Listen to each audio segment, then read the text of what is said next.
وعلیکم السلام ورحمۃ اللہ وبرکاتہ۔ یہ ایک سوال ہے بھائی کا کہ دوران نماز نظر صرف سجدے کی جگہ پر ہونی چاہیے، صحیح احادیث سے بتائیں۔ دیکھیں، صحیح احادیث میں آتا ہے، نبی علیہ السلام کی جو رہنمائی ہے ہمارے لیے کہ نماز کے اندر نظر جو ہے وہ سجدے کی جگہ پہ ہونی چاہیے۔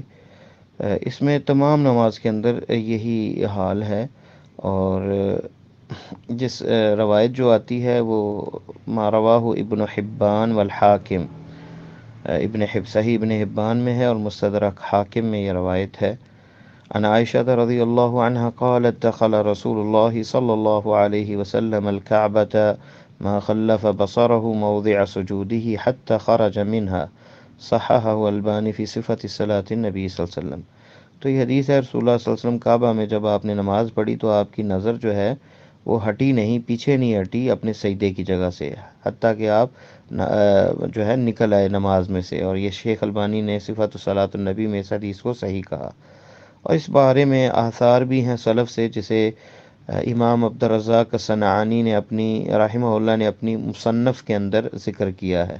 تو پہلا اثر جو ہے ابو قلابہ رضی اللہ عنہ کہتے ہیں، قال سألت مسلم ابن یسار این منتہی البصر فی الصلاۃ، کہ آنکھیں نماز میں نظر کہاں یعنی ختم ہو یا کہاں ہو؟ فقال ان حیث تسجد، جہاں سجدہ کیا جائے۔ اور ابراہیم نخعی سے جو ہے ان سے کہا گیا انہ کان یحب للمصلی ان لا یجاوز بصرہ موضع سجودہ۔ ابراہیم نخعی سے بھی یہ مروی ہے کہ وہ یہ پسند کرتے تھے کہ نمازی کی جو نظر ہے وہ سجدے کی جگہ سے آگے نہ جائے۔ اسی طرح تیسرا اثر ابن سیرین سے ہے کہ انہ کان یحب ان یضع الرجل بصرہ حذاء موضع سجودہ، یعنی اپنے سجدے کی جگہ کے برابر اس کی نظر رہے۔ مصنف عبدالرزاق جلد نمبر 2 صفحہ نمبر 163۔ اور یہی فتویٰ ہے علماء لجنہ دائمہ کا، سعودیہ کی جو فتویٰ کمیٹی ہے، اور یہ جمہور علماء کا قول ہے۔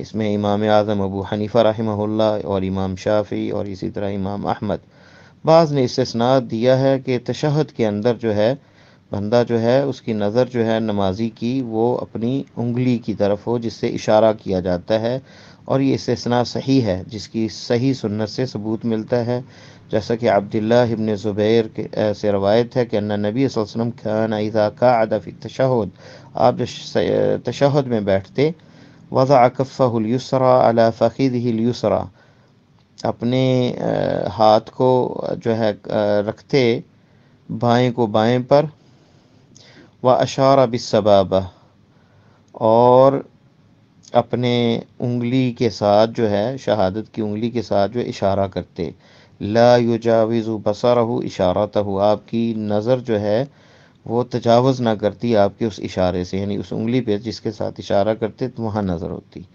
یہ روایت جو ہے ابو داؤد کے اندر 990 نمبر اور سنن نسائی کے اندر 1275 نمبر پر ہے، اور یہ لفظ ان کے ہیں اور شیخ یعنی سنن نسائی کے ہیں، اور صححہ نووی فی شرح مسلم کے اندر امام نووی نے اسے صحیح کہا ہے۔ فقال وسنت الا یجاوز بصرہ اشارتہ، سنت یہ ہے کہ تشہد کے اندر اپنی نظر جو ہے جہاں انگلی سے اشارہ کیا جا رہا ہے اس سے آگے نہ جائے۔ بعض نے یہ استدلال کیا ہے علماء نے کہ فولی وجہک شطر المسجد الحرام، سورہ بقرہ کی 44 نمبر آیت، 44 نمبر آیت، الی ان المصلی ینظر امامہ لا الی موضع سجودی، کہ نماز پڑھنے والا اپنے سامنے دیکھے گا، سجدہ کی طرف نہیں دیکھے گا۔ اور یہ قول مرجوح ہے، راجح نہیں ہے۔ جو گزر چکا وہی راجح ہے کہ سجدے کی جگہ پہ نظر رکھی جائے گی، اور جو ہے تشہد کے اندر جہاں تحیات جب بیٹھنا ہے تو جہاں انگلی سے اشارہ کرنا ہے وہاں اس انگلی پہ نظر ہوگی۔ واللہ تعالی عالم بالصواب۔ السلام علیکم ورحمۃ اللہ وبرکاتہ۔